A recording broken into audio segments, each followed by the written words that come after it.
Bismillahirrahmanirrahim. Assalamualaikum warahmatullahi wabarakatuh.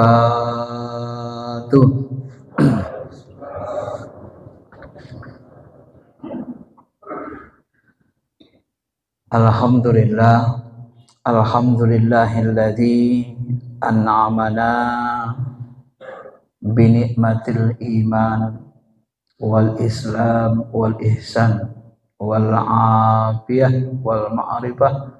Asyhadu an la ilaha illallah wahdah la syarikalah wa asyhadu anna muhammadan abduhu wa rasuluh alladzi la nabiyya ba'da. Allahumma salli ala habibina syafi'ina wa maulana muhammadin wa ala alihi wa sahbihi ajma'in, amma ba'd. Bapak Ibu yang dirahmati Allah, pada kesempatan subuh ini kita akan membahas di materinya seringan ini,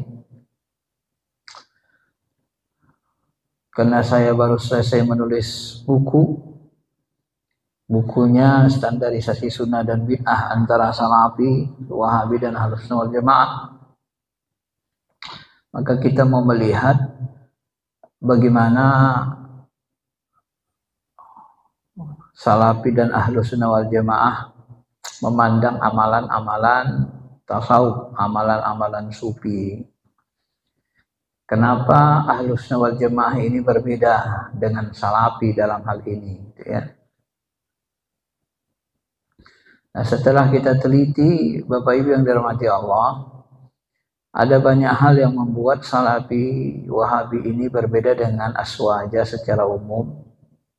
Kalau aswaja ini, kalau di Indonesia dia pengikut mazhab Syafi'i, karena mayoritas Syafi'i. Kalau di luar negeri pengikut imam mazhab, apakah dia Maliki, Hanafi, Pakistan Hanafi kan, atau Maliki seperti di Sudan atau sebagian Suriah, atau pengikut Hambali, sebagian juga berada di Mekah. Sebenarnya kadang-kadang kita berpikir agak unik juga ini. Uniknya kenapa?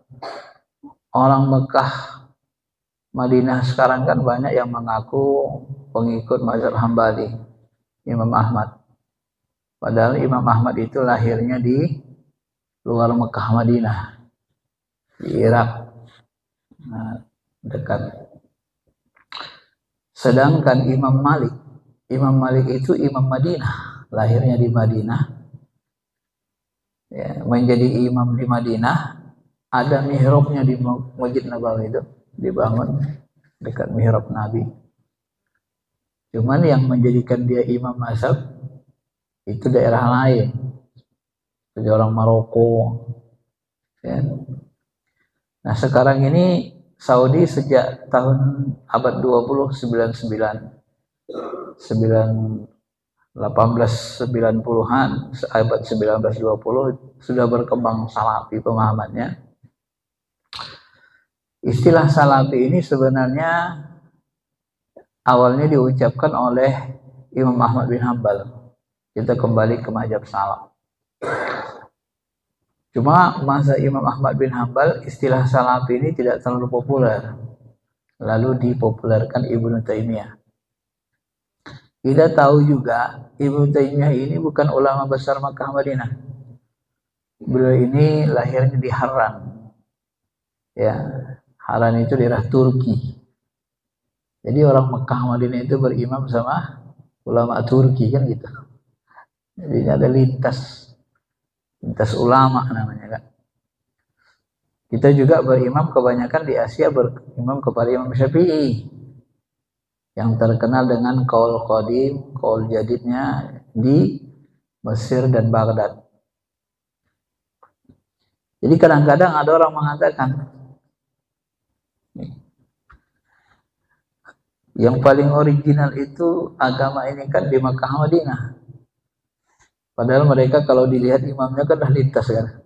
Orang Mekah Madinah ikut ulama Turki, kan gitu kan, sama ulama Irak. Sementara orang Maroko itu seperti Ustaz Somad belajar mazhab Maliki Imam Madinah. Nah, itu kan lintas ya. Bapak Ibu yang dirahmati Allah Subhanahu wa taala. Nah, kenapa terjadi perbedaan dan kenapa tarekat-tarekat sufi jawiyah seperti di Jabal Kubis, dulu pusatnya salah satu tarekat ini Jabal Kubis, itu tidak lagi apa bahasanya, sudah dibubarkan lah ya, dilarang oleh pemerintah Saudi. Nah ternyata karena Saudi menganut pemahaman Salafi Wahabi. Salafi Wahabi ini kan keras. Kalau sudah dibawa ke pemerintahan, dijadikan mazhab resmi negara, maka pemahaman mereka akan dipaksakan. Sehingga tarekat tidak boleh berkembang. Kalau kita mendirikan universitas, nggak boleh harus mengikuti pemerintah. Jadi kalau mohon maaf nih, kalau misalnya ada kayak Zaitun lah ya, kayak Ponpes Zaitun di sana, itu langsung dibubarkan. Dalam tanda kutip, Indonesia ini dalam beragama lebih toleransi. Ya. Walaupun kita paham Zaitun itu lari-lari pemahamannya kan, pemerintah kalau masih belum membuat keributan, membuat kerusuhan, itu masih dibiarkan sama pemerintah. Kalau di Saudi tidak bisa hidup seperti itu. Maka Bapak Ibu kalau umroh nanti juga masuk ke makam Baki, tidak ada orang yang berani baca Quran, itu diusir. Ya. Baca tasbih, duduk tasbih, apalagi sampai baca Yasin, langsung diusir kan. Kenapa? Karena memang mazhab Salafi Wahabi ini diambil berkolaborasi dengan pemerintah, lalu dipaksakan kepada rakyatnya, jadi mazhab negara. Sebenarnya Bapak Ibu, di masa pula khalifah, di masa kekhalifahan, masa tabi'in, masa Imam Malik hidup, Imam Malik ini pernah kitab Muwatta'nya itu mau diangkat, dijadikan oleh khalifah sebagai mazhab negara. Ya. Sini Imam, mazhab ini Muwatta' antum ini kan sudah diakui 70 ulama isinya. 70 ulama Madinah udah baca, udah mengakui kebagusan kitab itu. Maka kitabmu ini akan kita jadikan mazhab negara. Apa kata Imam Malik? Oh jangan. Kenapa begitu? Jangan dipaksakan hafalan hadisku, pengetahuan agamaku kepada masyarakat umum. Kenapa? Karena hafalanku beda nanti dengan ulama lain. Pendapatku nanti bisa beda dengan ulama lain. Di sana banyak ulama besar juga, ada Syafi'i juga. Jadi kalau kau paksakan nanti pendapatku kepada seluruh masyarakat ramai, ya, maka nanti menjadi tidak baik. Ya. Ulama-ulama lain merasa tersinggung, pendapat mereka tidak dihargai dalam buruk. Jadi Imam Malik menolak itu. Itu sekelas Imam Malik. Dijadikan Muwatta'nya sebagai mazhab negara oleh khalifah.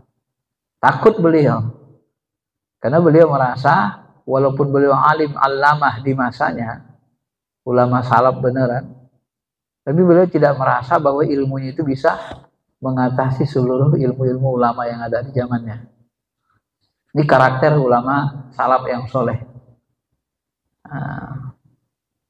Bapak Ibu yang dirahmati Allah Subhanahu wa taala. Nah, berbeda dengan kelompok salaf ini. Saya lupa namanya.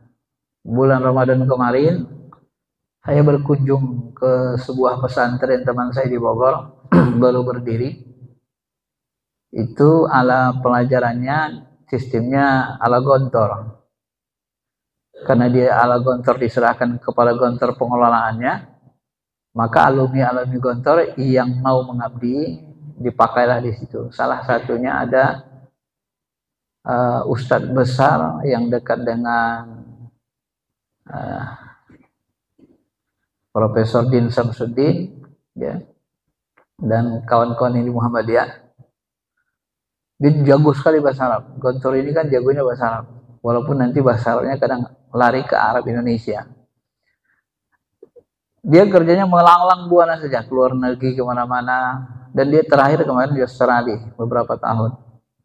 Dan puasa kemarin dia ketemulah saya sama beliau.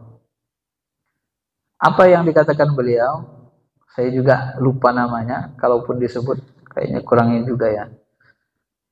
Nah, beliau mengatakan begini, Pak Ustadz pernah meneliti nggak tentang silsilah Raja Saudi? Nggak pernah, saya bilang. Itu Raja Saudi itu yang paling unik itu ada silsilahnya itu nggak kelihatan itu di ujung. Biasanya orang Arab kalau ada dia Muhammad bin Salman bin ini kan lengkap tuh Pak. Orang Arab kan. Itu kalau Raja Saudi itu kalau dicari bin-binnya nanti di atas putus hilang. Nah, saya pernah meneliti itu Ustaz katanya. Emang kenapa Pak? Ya nanti kenapa itu dihilangkan mereka? Tidak lengkap. Nah, karena kalau dimunculkan mereka nama buyut-buyut mereka di atas, maka ketahuanlah sama orang ramai bahwa mereka itu blasteran Yahudi gitu. Jadi turunan Yahudinya gitu. Jadi ternyata menurut beliau, penelitian beliau, Saudi ini penguasanya berdarah Yahudi lah begitu ya. Itu hasil penelitian beliau. Beliau memang suka meneliti. Salah satu pendapat beliau yang unik juga ketika beliau menjelaskan untuk menyebut pagi dalam bahasa Arab ada sobah, subuh, ada namanya nanti masa'ul khair. Kalau nanti fajar, subuh, fajar itu beda, antara subuh dengan fajar itu beda. Ada waktu-waktunya. Nah, karena ada orang mengatakan sobahal khair, selamat pagi juga kan. Itu beda dengan nanti kalau kita sebut misalnya fajar, subuh sama fajar itu beda waktunya. Nah, jadi ada bahasa Arab tuh banyak sekali untuk menyebut pagi itu ada beberapa kata dan itu ternyata waktunya beda antara ini dengan ini. Nah, itu disebut fajar, antara ini dan ini subuh. Jadi subuh itu menjelang terbit matahari. Kalau fajar sebelum subuh gitu. Itu disebut fajar. Maka sholat sunnah fajar, sholat sunnah sebelum subuh. Kayak gitu kan. Nah, jadi beliau suka meneliti gitu. Dan saya tertarik dengan beberapa ilmu yang diteliti beliau, termasuk yang ini. Bapak Ibu yang dirahmati Allah Subhanahu wa taala, itu menurut beliau ya. Nah, kenapa Salafi ini berbeda? Kalau kita lacak, kita pahami ya. Perbedaan itu berawal dari kita teliti, ternyata berawal dari definisi sunnah. Memang secara umum ulama sepakat. Ya, kalau bahasa saya gini, Bapak Ibu, kalau kita mau membahas sunnah, maka definisi sunnah itu kita ambil dari ilmu sunnah. Sunnah sama hadis sama. Jadi kita ambil dari ilmu hadis, gitu kan?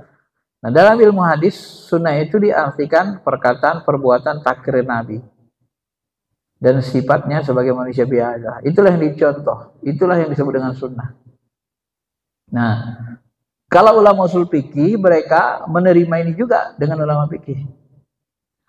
Cuma ketika dilihat dari sisi hukumnya nanti, mereka memahami sunnah itu, seperti fikih, sunnah itu disamakan dengan nadab. Nadab itu dikerjakan berpahala, ditinggalkan tidak dosa. Nah, kalau Salafi, di samping mereka juga menerima ini, tapi mereka sebenarnya punya definisi yang beda tentang sunnah. Ini yang kadang jarang dijelasin. Jadi dari definisi sunnah pun sudah terjadi perbedaan pemahaman. Misalnya dalam buku salah satu ustadz besarnya nih kan, itu disebut sunnah itu sunnah menurut ulama salaf katanya. Dalam bukunya itu, menurut ulama salaf adalah petunjuk yang dilaksanakan Rasul dan sahabat baik tentang ilmu, i'tikad, perkataan maupun perbuatan. Nah, dalam buku yang satu lagi, segala sesuatu yang sesuai dengan Quran, Sunnah, Rasul, dan para sahabat beliau, baik berkaitan dengan akidah maupun ibadah. Jadi baik berkaitan dengan akidah maupun ibadah. Nah, menurut mereka ini definisi ulama salaf. Jadi mereka sendiri berbeda mendefinisikan sunnah. Yang satu mengatakan ulama salaf ngomong gini, yang satu lagi ngomong kayak gini. Kalau kita baca secara ilmiah jujur, ilmiah itu kan secara murni jujur. Siapa yang mendefinisikan definisi sunnah ini seperti ini? Ulama salaf. Kalau disebut ulama salaf, siapa orangnya? Sampai hari ini saya belum ketemu bukunya dan ulamanya siapa. Nah, maka salah satu kelemahan salaf ini kadang-kadang mereka menurut salaf katanya kan. Sebenarnya bukan menurut salaf, menurut dia gitu. Menurut dia tapi disandarkan ke salaf. Tapi menurut yang dia pahami, ulama salaf memahami gini gitu. Maka disinilah nanti mulai berbeda. Seperti Said Ramadan Al-Buti. Ini termasuk ulama besar Damaskus, Suriah yang baru meninggal, belum lama. Beliau ini pernah mengatakan, ya, ada beberapa item beliau berbeda pendapat dengan Syekh Albani. Ya, tapi Albani kalah kayaknya debat itu terdiam. Beliau mengatakan begini, sebenarnya manhaj salaf itu tidak ada katanya. Manhaj salaf itu tidak ada. Yang ada itu kurun. Salaf itu kurun, waktu. 3 generasi. Sahabat, tabi'in, tabi'in. Kalau disebut manhaj salaf, itu sebenarnya tidak ada. Tidak ada maksudnya apa? Tidak ada ukuran bakunya. Gitu loh. Ketika disebut manhaj salaf, salafi, itu dimaksudkan adalah manhaj salaf menurut Ibnu Taimiyah dan ulama-ulama yang mengikutinya gitu. Sebab manhaj salaf yang dipahami Ibnu Taimiyah, dipahami Syafi'i, dipahami oleh Imam Malik, Imam Hanafi, kemudian Imam Nawawi atau ulama-ulama yang semasa dengan Ibnu Taimiyah itu berbeda. Mereka memahami manhaj salaf itu gitu. Ya, jadi kalau ada orang mengatakan manhaj salaf, itu pemahaman orang khalaf, ulama khalaf terhadap metodologi ulama salaf mengamalkan Al-Quran dan hadis. Begitu sebenarnya. Maka kalau Bapak Ibu belajar ilmu syariah, syariah itu ada Al-Quran, ada sunnah, ada hadis. Ketika disebut syariah, itu isinya Quran, sunnah, Quran, hadis. Itulah syariah. Tapi ketika disebut fikih, fikih itu apa? Pemahaman ulama, ilmu untuk memahami Al-Quran sunnah, metodologinya. Jadi ketika kita buat dasar-dasar ilmu untuk memahami Quran sunnah, ada nasakh mansukh, ada sumber hukum dalam usul fikih, ada nanti metodologi menyelesaikan masalah-masalah hadis yang bertentangan. Nah, dalam usul fikih kan disebut juga itu. Nah, dalam fikih nanti kalau dibahas fikih itu kan misalnya hukumnya apa? Fikih nikah. Nikah itu hukumnya apa? Ya, definisi nikah apa, hukumnya apa, rukunnya apa, syaratnya apa? Salat. Salat itu apa? Definisinya? Apa dalil kewajibannya? Berapa waktu salat yang wajib? Mana rukun-rukunnya, mana syarat-syarat sahnya. Ini fikih namanya. Pemahaman. Ya. Nah, ketika dia masuk pemahaman ulama, itu namanya fikih, bukan syariah lagi. Kalau syariah dia satu. Quran sunnah, Quran hadis. Tapi ketika fikih dia banyak. Nah, jadi manhaj salaf itu sebenarnya nggak ada. Manhaj salaf versi Ibnu Taimiyah begini, manhaj salaf menurut ini begini. Nah, maka banyak ulama yang menolak salafi itu bukan salafi. Kalau mereka salafi, tentu yang dipakai pendapat sahabat semua, sama tabiin, tabiin, termasuk imam mazhab.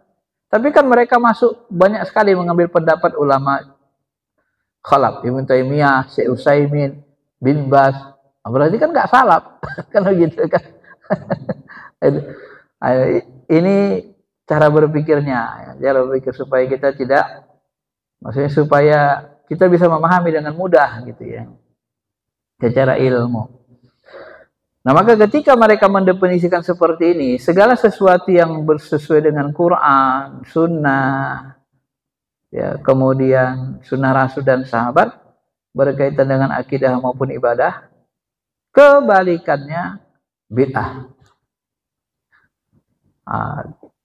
Kebalikannya bid'ah. Maka karena mereka mengcover sunnah itu seolah-olah nih ya, terjadi penyempitan, baik berkaitan dengan akidah dan ibadah, kebalikannya disebut bid'ah. Maka nanti mereka menghukumi ibadah dan akidah itu sunnah bid'ah. Akidah yang tak sesuai, ibadah yang tak sama dengan Nabi dan sahabat, bahkan dengan Nabi lah ya. Ini kan terjadi ambiguitas nanti. Mereka mau ngikuti Nabi dan sahabat, tapi nanti sebagian mereka membid'ahkan sahabat juga. Utsman bin Affan buat ajan 2 kali, itu salah, itu bid'ah itu katanya. Tidak sesuai. Nah, gitu. Karena kalau saya memahami, saya teliti, karena metodologi pemahamannya kurang kuat. Saya mohon maaf, kalau metodologi itu yang paling kokoh, paling kuat itu Barat.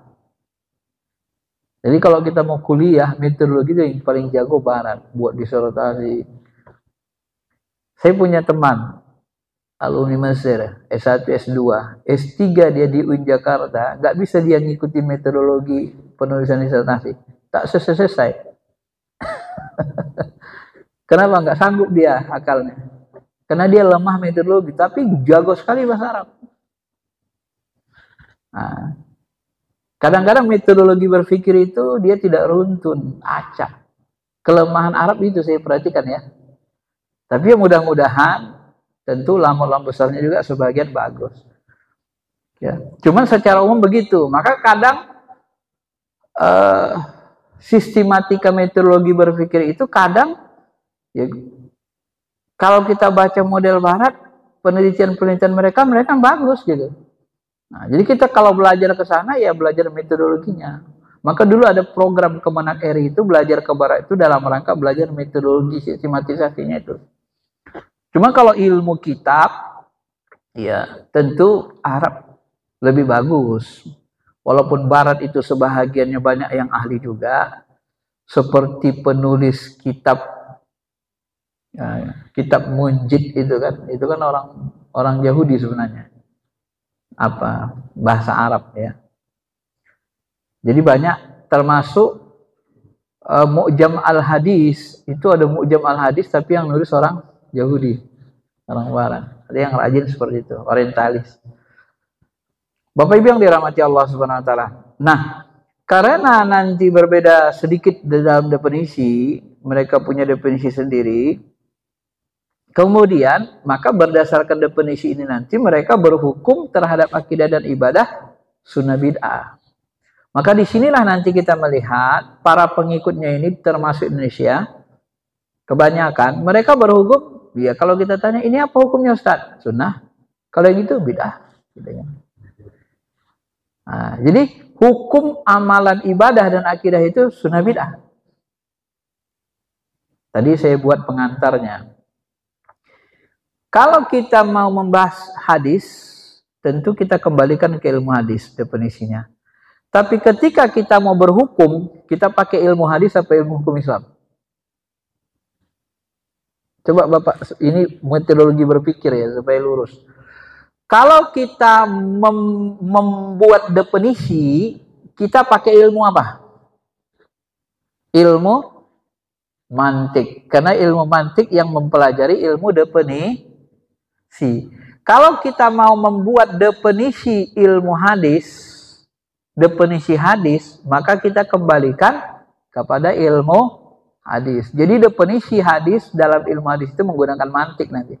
Tapi kembalikan kepada ilmu hadis. Itu lebih kuat. Tetapi ketika kita mau berhukum, kita pakai ilmu hadis apa ilmu hukum Islam? Hah? Ilmu hukum Islam apa namanya? Ilmu fikih atau syariah. Nah, disinilah kelemahan metodologi berpikir salafi. Mereka berhukum tidak pakai ilmu hukum Islam. Maka terjadi nanti bagi orang yang memahami ilmu hukum Islam terjadi nanti apa namanya? Kesembrautan berpikirnya itu. Karena dari akar dia sudah agak kemana-kemana gitu. Kalau Imam Mazhab kan jelas dia kan. Jelasnya gimana? Ya sunnah Nabi itu tadi kan perkataan, perbuatan, takrir. Itu definisi ulama hadis. Nah, ketika kita mau melaksanakan perkataan atau mau mencontoh perkataan perbuatan takrir Nabi, ketika kita mau menghukuminya, maka hukumnya ada 5 taklifi. Ini hukum taklifi nih. Apa itu? Wajib. Sholat 5 waktu apa hukumnya? Sholat subuh. Wajib. Sholat sunnah sebelum subuh tadi? Hukumnya?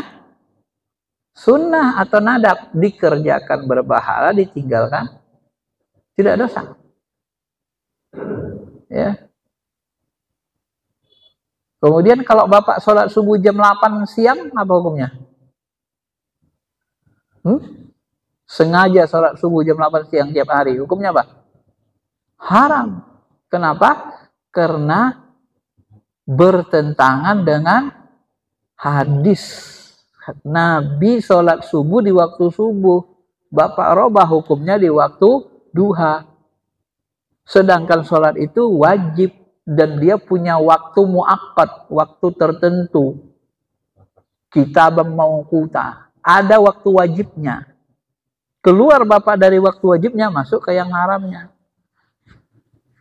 Ya. Paham?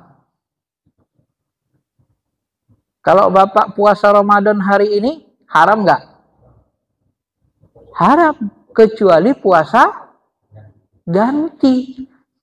Kok puasa Ramadan bulan Syawal, bulan haji? Aneh kan? Kecuali puasa ganti. Nah, gitu. Kenapa? Karena waktu wajibnya ada. Nah, nanti ada saya jelasin. Jadi nanti terjadi perselisihan, perbedaan di situ. Ya.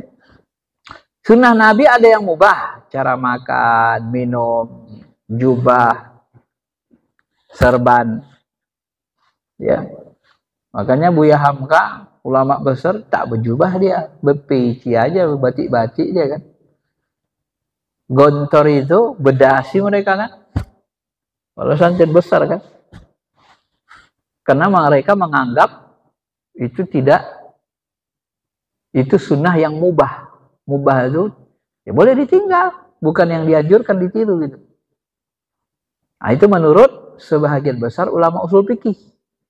Ulama fikih ada yang mengatakan, sunnah juga lah, namanya mencontoh Nabi, walaupun contoh sisi manusianya, seperti ulama hadis, sunnah juga.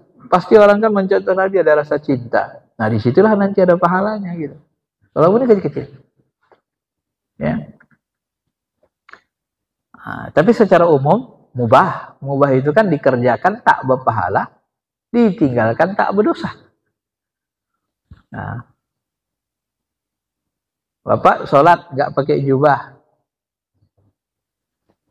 nggak apa-apa kan?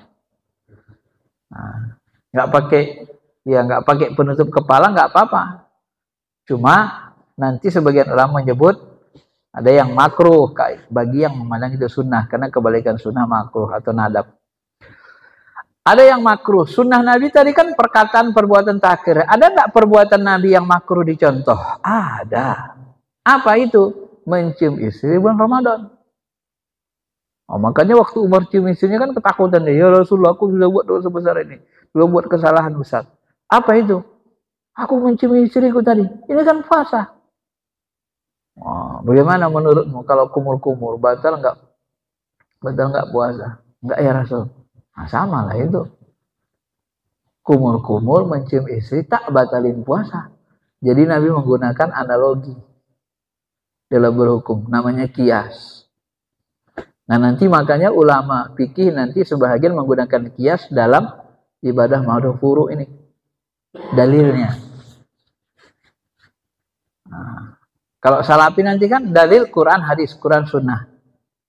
Nanti kalau kias mereka lupa. Kias itu memang dalil, tapi mereka banyak nolak kias. Contoh, sholat sunnah sebelum Jumat.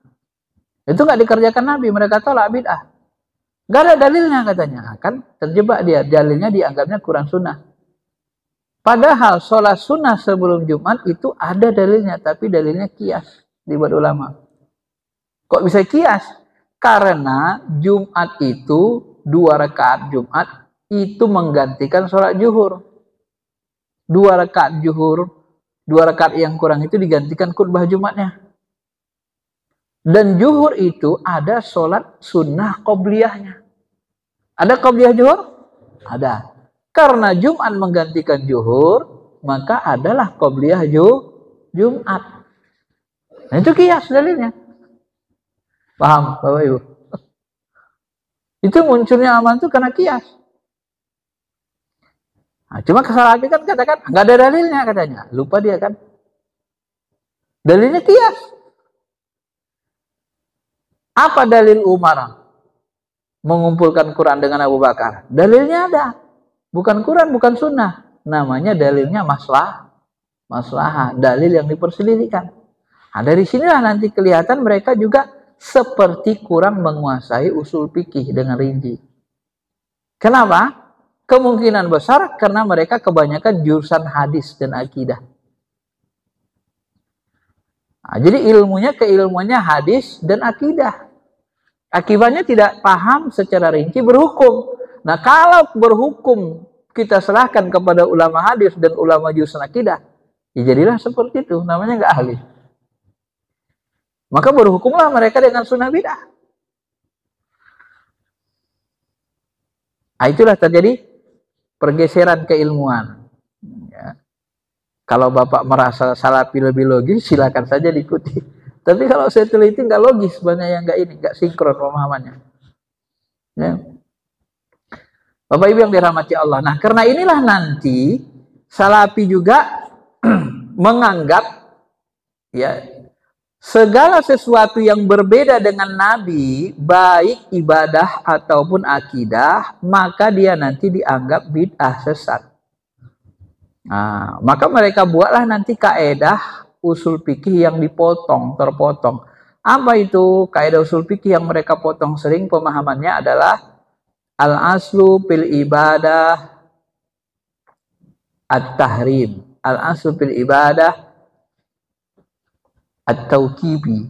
Asal dari ibadah tauqibi. Nah, ini yang buat dia beda. Asal dari ibadah tauqibi. Tauqibi itu apa? Tauqibi itu kalau bahasa kita sudah fix atau sudah baku. Nah, enaknya memahami sudah baku. Tauqifi sudah baku itu maksudnya apa, Ustaz? Kalau salafi memahami tauqifi sudah baku itu semua ibadah mahdoh ini sudah baku, baik yang pokok maupun yang puruk rinci. Akidah dan apa dah dianggap mereka sudah baku. Nah, jadi kalau terjadi nanti perbedaan itu mereka anggap sebagai perlawanan, dianggap sebagai kalau bahasa Indonesianya mereka buat menyelisihi. Ya. Padahal selisih sama tabrakan itu beda. Beda kan? Mereka tidak membedakan mana yang berbeda dan mana yang nabrak. Bertentangan dengan berbeda itu beda bahasanya. Ya. Jadi kalau berbeda sama Nabi dengan sahabat nanti dianggap menyelisihi, bertentangan. Jadi dalam mendiskusikan bertentangan itu asal beda bertentangan. Maka nanti seluruh ibadah-ibadah, zikir-zikir, bahkan sampai doa-doa pun kalau berbeda dengan Nabi itu dianggap beda sama mereka. At-tauqifi. Tauqifi itu ibadah tauqifi dalam bentuk apa? Ini dijelaskan mereka. Tauqifi dalam bentuk sifat ibadahnya. Tauqifi dalam bentuk zaman ibadahnya, waktu ibadahnya. Waktu sholat itu sudah tauqifi. Waktu puasa tauqifi. Waktu haji tauqifi, ada ketentuannya. Ini benar. Dalam pokok ini benar. Sama dengan Ahlus Sunnah wal Jamaah. Yang bedanya nanti di mana? Di rincinya, di puruknya. Tempat ibadah tauqifi, kata mereka. Benar. Tapi tempat ibadah tidak semuanya tauqifi. Ini tidak dirinci sama mereka sering. Saya kasih contoh biar Bapak Ibu mudah memahaminya. Benar nggak tempat ibadah tauqifi? Benar. Benarkah seluruh tempat ibadah tauqifi? Belum tentu. Nah, ini tak dirinci sama mereka. Apa contohnya? Ibadah haji itu tempatnya di Mekah, Madinah, tauqifi. Boleh nggak kita haji di Monas? Tawaf. Sesat. Benar? Sesat. Nah, tempat haji itu sudah tauqifi ditetapkan. Fix. Mekah, Madinah. Ya kan?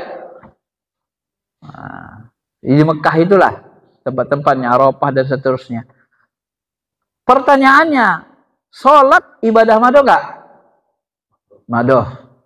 Tempat sholat tauqifi nggak? Wajib nggak kita sholat di Masjid Nabawi? Ternyata tidak wajib di Masjid Nabawi. Walaupun Nabi sholatnya di Mekah, Madinah. Boleh nggak sholat di masjid ini? Berarti tidak tauqifi Mekah, Madinah. Tauqifinya mana? Tauqifinya di masjid. Boleh nggak di luar masjid? Boleh juga. Nah, jadi sebenarnya kalau kita pahami tauqifi itu pada tataran wajib-wajib rukunnya. Pada tataran yang nadabnya, yang anjurannya, di situ boleh terjadi perubahan. Tapi mereka menolak merubah itu. Maka nanti kajian rincinya yaitu tadi baca Quran Yasin malam Jumat. Itu kan beda sama Nabi sahabat. Dirutinkan bid'ah, dianggap bertentangan. Padahal dia berbeda. Apa beda kata berbeda dengan bertentangan menyelisihi? Ya berbeda lah. Kalau bertentangan dia nabrak. Bertentangan adu jotos. Kalau berbeda, bapak-bapak mau ke kota, Istana Maimun naik Avanza, bapak ini naik Ras, bapak itu naik kereta, satu lagi naik motor Honda, satu Scoopy, ya, satu lagi naik dari Jakarta naik pesawat. Beda nggak kendaraannya? Beda, beda kan? Kalau beda gitu bertentangan nggak? Enggak, tujuannya sama gitu. Jadi dalam fikih itu saya kaji, saya dalami, antara berbeda dengan bertentangan itu beda dia gitu loh. Tidak semua yang beda dengan Nabi sahabat itu bertentangan.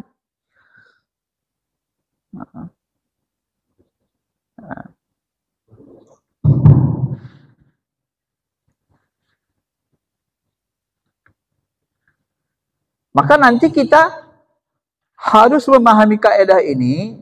Ini seperti kaidah ini kan seperti terpotong. Al-aslu fil ibadah tahrim. Asal dari ibadah haram. Benar. Sampai ada dalil yang membolehkannya.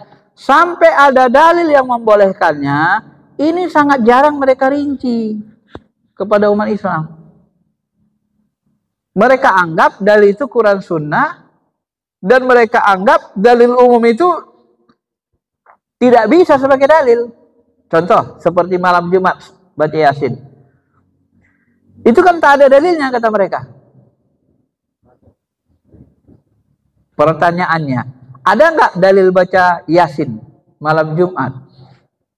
Secara khusus, tidak ada. Dalil umum ada nggak? Ada. Dalil umumnya apa? Ya, baca Quran itu ana al-laili wa ana an-nahar. Boleh siang, boleh pagi, boleh malam. Bebas waktu.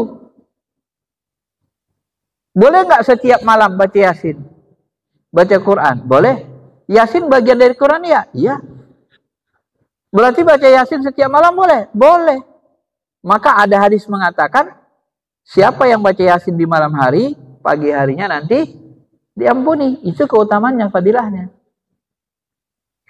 Tapi kan kata Nabi jangan mengkhususkan amalan di hari Jumat.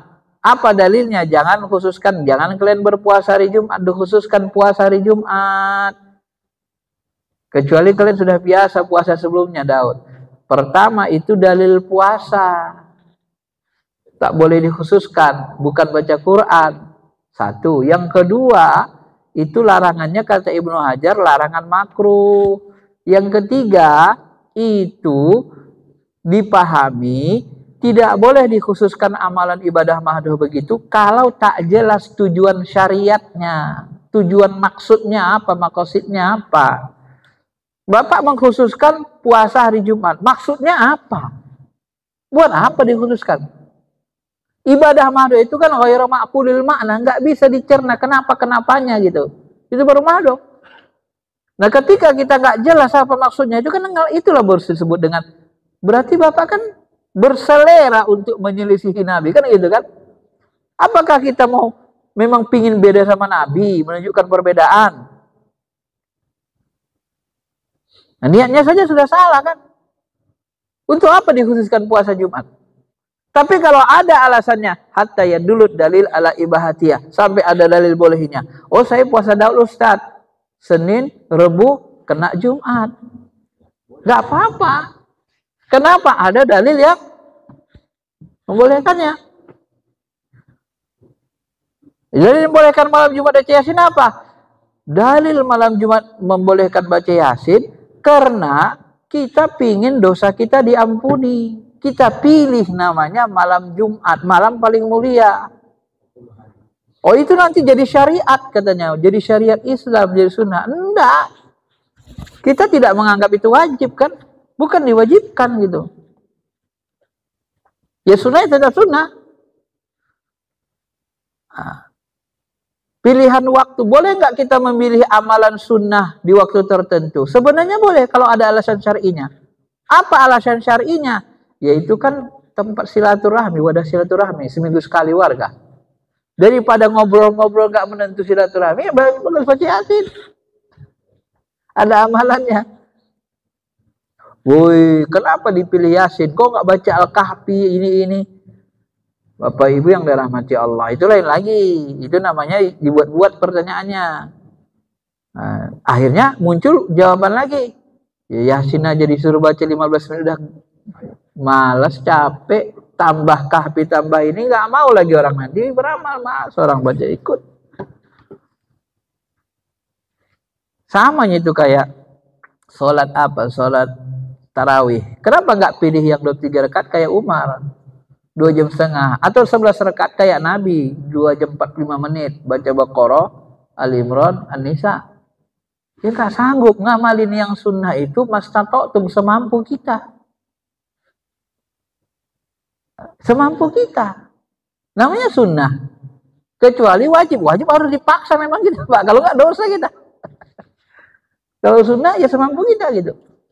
Analisisnya begitu. Nah, situlah jadi perbedaan nanti. Maka Ibnu Hajar Asqalani dan rata-rata ulama Syafi'i boleh mengkhususkan. Tapi jangan wajib. Kalau wajib udah putar tentu. Namanya wajib. Nggak boleh ditambah-tambah kewajiban. Dia udah tertentu. Tapi kalau sunnah bebas waktu, terserah saja. Maka Imam Syatibi nanti mengatakan, kalau ada dalil umumnya dari ayat, dari hadis, tak bisa disebut bidah hakiki. Nah, karena ada dalil umumnya. Nah, jadi saya buatlah begini modelnya supaya mudah dipahami. Kalau ulama Syafi'i, kalau Nabi kan gini Bapak Ibu. Ketika Nabi melihat sahabat melakukan amalan yang beda, ya Rasul, si fulan itu baca qul huwallahu, tiap rakaat qul huwallahu, kami suruh roba nggak mau dia. Panggil dia. Kamu kenapa baca qul huwallahu? Enggak nerima saran kawan-kawanmu. Tiap sholat, tiap rakaat qul huwallahu. Ya Rasul, saya sangat mencintai al-ikhlas. Enggak bisa saya tinggalkan. Oh yaudah, nanti kau masuk surga karena mencintai ikhlas. Lihat. Apa niatnya? Apa makosid tujuannya baca al-ikhlas tadi? Kan ketahuan.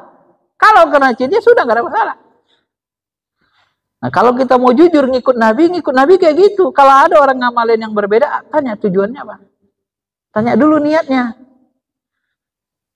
Terus tanya surah Al-Ikhlasnya, ada nggak di robah Al-Ikhlas? Nggak ada.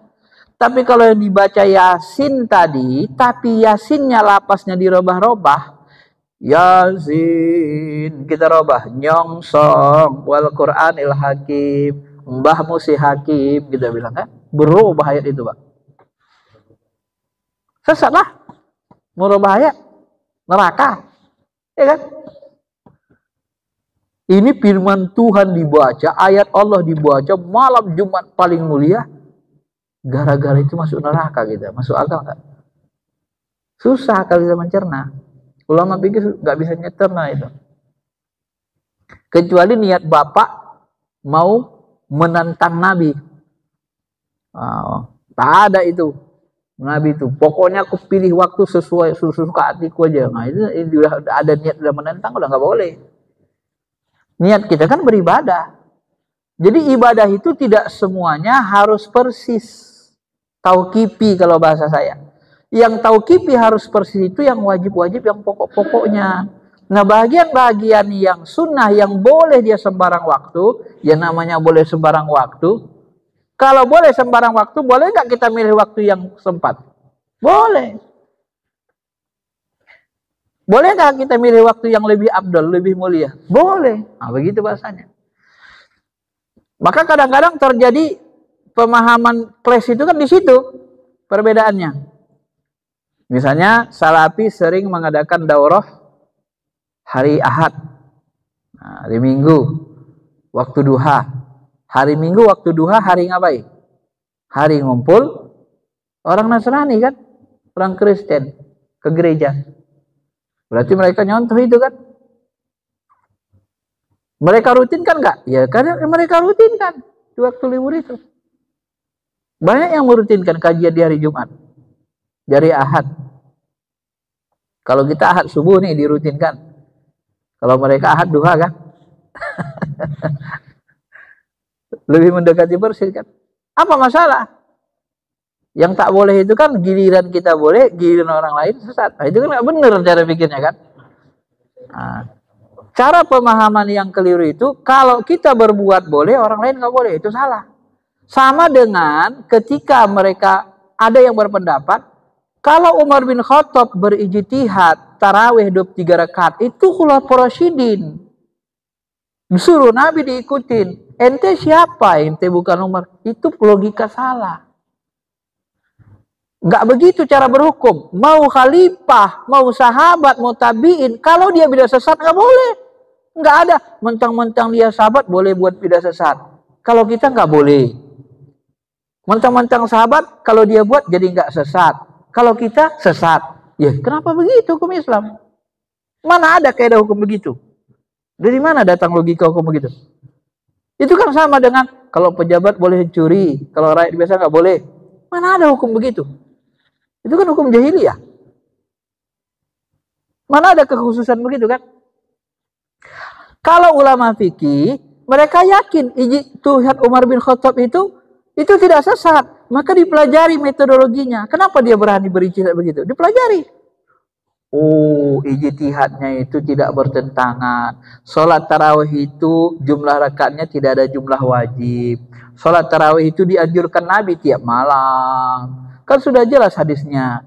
Allah mewajibkan puasa di siangnya, aku mensunnahkan salat di malamnya. Jadi tiap malam dianjurkan Nabi.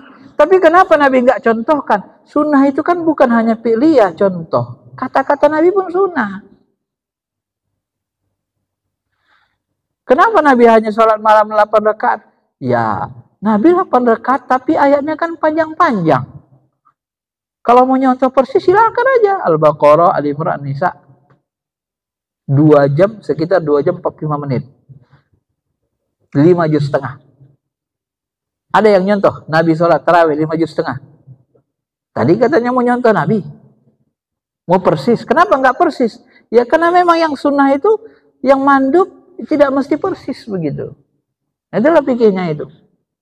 Nah, jadi nanti amalan-amalan tarekat ini ada yang memang dari Nabi, ya. Seperti walaupun kadang hadisnya lemah, yang Ali angkatlah lidahmu ke langit-langit.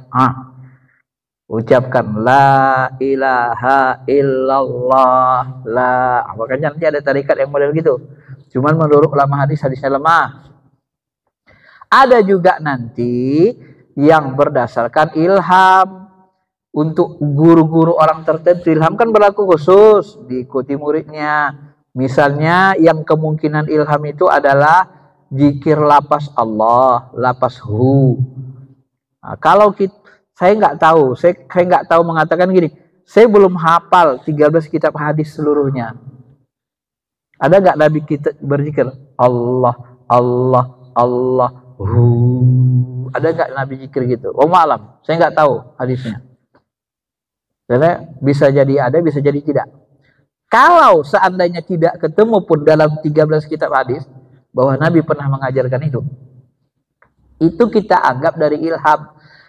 Kalau kita anggap dari ilham berlaku khusus. Kalau berlaku khusus tidak wajib untuk semua orang, tidak dianjurkan. Ya. Dan zikir hu itu kalau dalam bahasa sebagian mursyid kita, zikir tarekat itu namanya zikir riyadoh, zikir latihan, bukan zikir sunnah. Nah, mereka nyebut gitu. Apa riyadoh itu? Latihan. Nah, kenapa harus dilatih? Ya supaya hidup kolbu. Kalau sudah hidup kolbu, enak khusyuk. Kalau sudah khusyuk, enak sholat. Bapak Ibu kalau sehat enak sholat nggak? Enak sholat kan?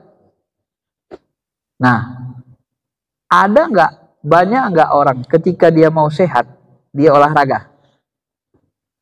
Nah, olahraga itulah dia tadi, tarikat itu. Olahraga itu tak dianjurkan, yang diperintahkan tuh sehatnya gitu loh. Cuman olahraga itu amalan sampingan, latihannya, supaya sehat. Nah, zikir tarikat itu namanya olah rasa. Diolah rasa bertuhan. Nah, jadi ada olahraga, mensehatkan raga jasmani, ada olah rasa, mensehatkan rasa bertuhan. Maka kalau kita rajin nanti ikut tarikat, berzikir, rajin sholawat, mendengar sholawat, kita merinding, menangis, merindukan Nabi. Tapi kalau orang di awal dengar orang sholawat saja sudah marah-marah bidah sesat, ya gimana lagi? Saya pun nggak bisa menalar kenapa orang dengar sholawat marah-marah. Oh itu sholawatnya bid'ah. Nah ini kembali lagi gitu kan. Karena ditambah-tambahi. Sholawatnya Allahumma sholli ala sayyidina Muhammad. Ini kan nggak beda. Ditambahlah dia. Wa asyril zalimin bizzalimin. Ini kan doa.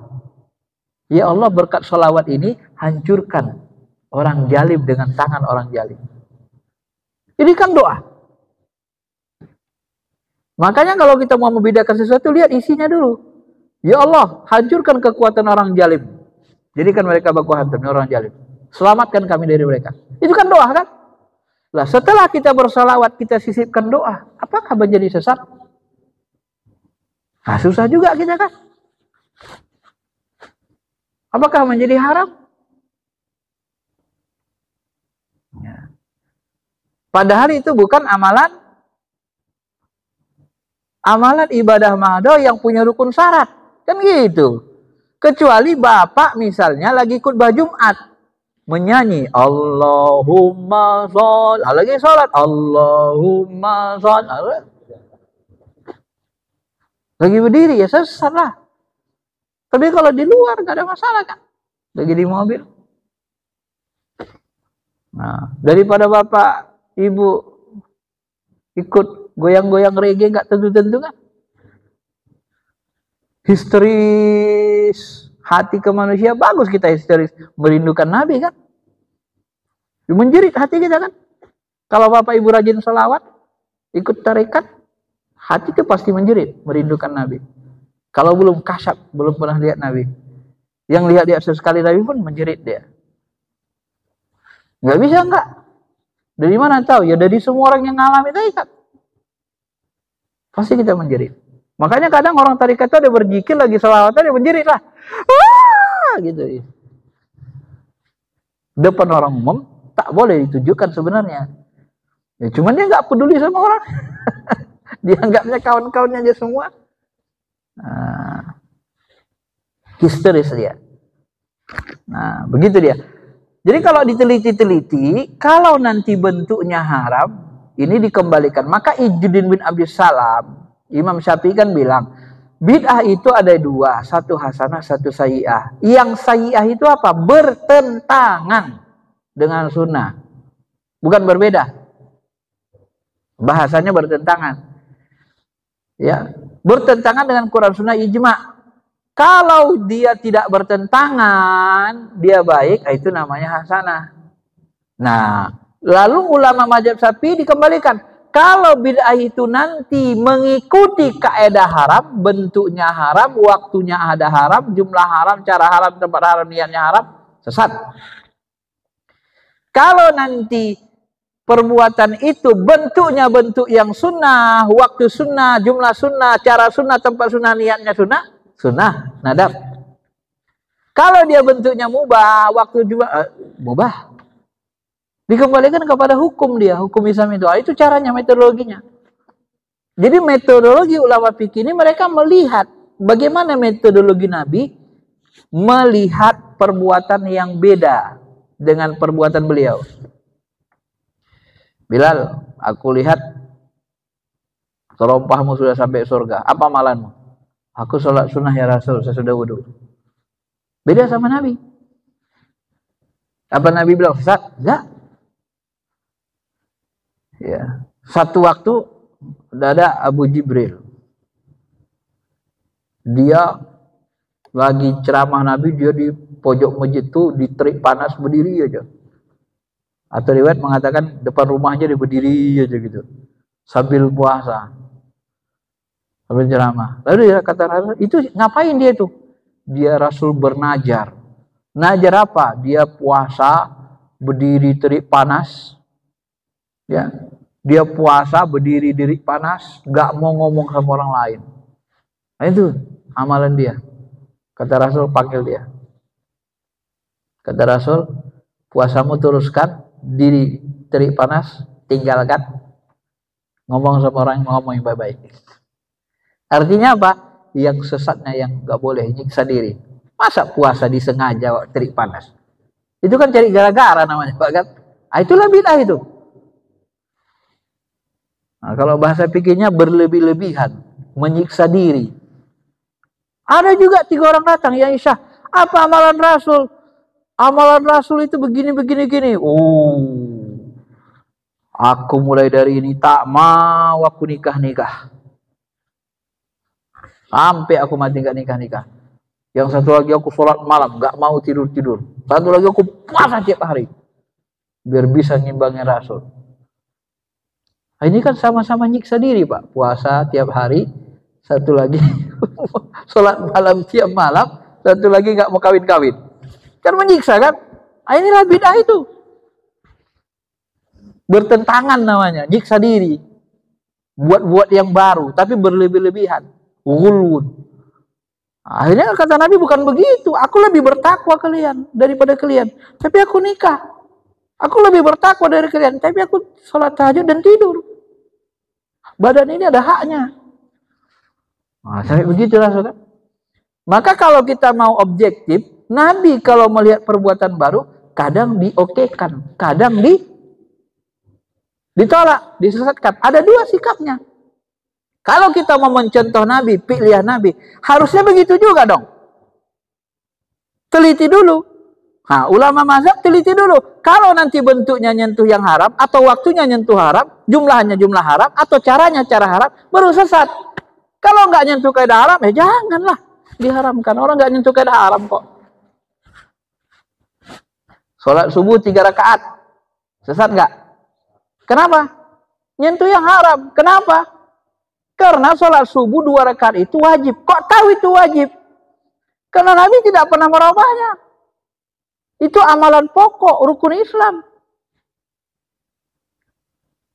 Kecuali Nabi pernah sholat subuh 2 rakaat. 4 rakaat, 8 rakaat, kayak duha. Boleh 2, 4, 6, boleh. Tidak masalah. Kalau subuh tidak pernah ditukar Nabi. Jadi wajib itu ada kaedahnya. Sesuatu perbuatan yang ketika turun perintahnya dilakukan Nabi terus menerus, tidak pernah ditinggalkan. Ini ciri wajib. Tak pernah ditinggalkan, kemudian tak pernah dirubah-rubah. Nah, ini ciri wajib. Itu dibuat ulama kaedahnya, diteliti. Jadi kalau ruku boleh nggak baca subhanallah wa bihamdi, subhanallah wa bihamdi, boleh? Kalau tasbih lain boleh nggak? Khasya'alaka sam'i wa basari wa mukhi wa azmi wa asabi. Boleh nggak itu tasbihnya? Tuker. Boleh. Itu tasbih Nabi waktu ruku. Hadisnya sahih. Boleh nggak tukar-tukar? Boleh. Ruku tuh begini. Kalau ruku nungging begini boleh nggak? Nggak boleh. Karena Nabi tidak pernah nukar. Jadi sesuatu yang ditukar-tukar Nabi boleh, tanda boleh. Nah, jadi ulama begitu rinci, begitu dia Bapak Ibu. Jadi kalau saya mempelajari ya jadi enak memahaminya. Duduk istilahnya, logika berpikirnya itu. Kaidah akliyahnya duduk. Nah, susahnya kita, salaf ini kan nggak asal beda. Nggak usah payah-payah lah katanya. Pernah nggak dicontohkan Nabi sahabat? Kalau nggak pernah sudah tinggalkan aja. Memang sekilas benar, tapi ini kan seperti orang malas berpikir namanya. Ya, kalau nggak pernah dicontohkan Nabi dan sahabat, udah beda sesat. Ini kan malas mikir namanya, Pak. Kalau tingkat ulama janganlah begitu. Tingkat orang awam biarlah. Mungkin kan takut dia.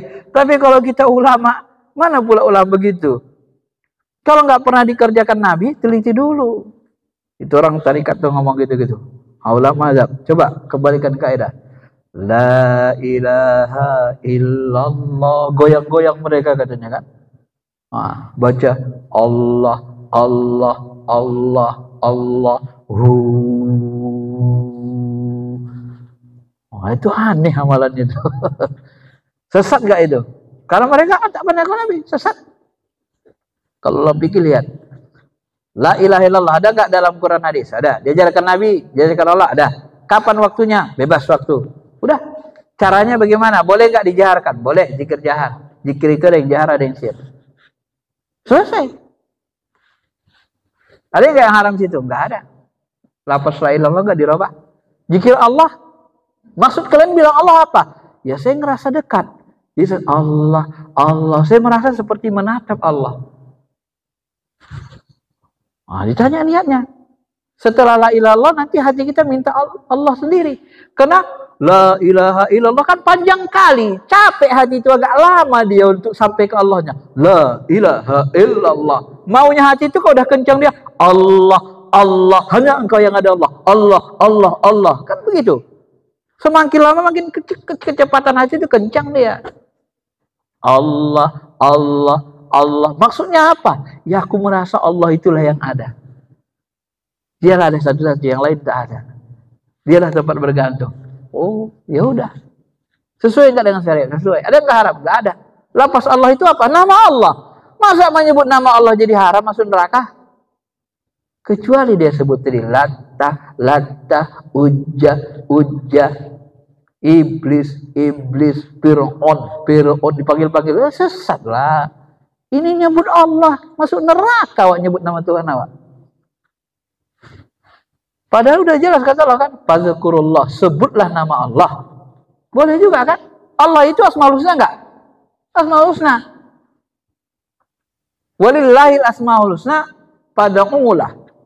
Allah punya Asmaul Husna, serulah dengan ayyaman tadu, yang manapun kau seru, boleh silakan saja kata Allah.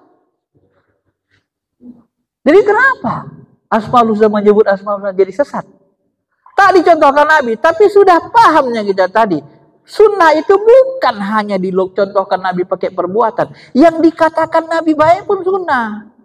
Karena tidak semua yang dikatakan Nabi dicontohkan Nabi. Benar? Benar. Apa yang dikatakan Nabi tapi tak dicontohkan Nabi?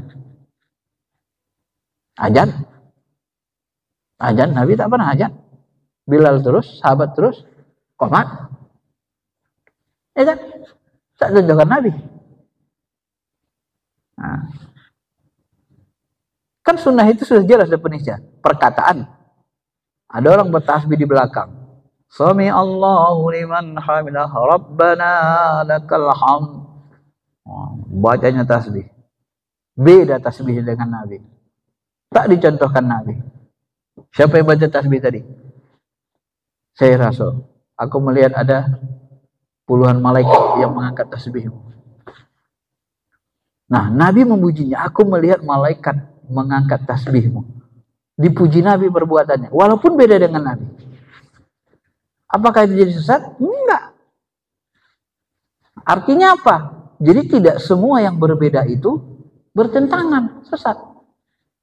Nah. Dari mana lapas hu? Qul huwallahu ahad. Qul hu. Katakan dialah. Dia siapa? Allah. Dia. Samanya itu. Cuma memang kalau kita tidak ikut tarekat, agak tak enak di hati kita nyebut apa ini. Terasa itu, Pak. Namanya belum pernah ikut tarekat kan? Apa ini? Nah, makanya kemarin dalam apa kan Ustadz Hadi Hidayat pun ya karena dia nggak ikut tarekat, dia anggap lebih cenderung mengatakan nggak diajarkan Nabi, udahlah gak usah kerjakan, gitu aja.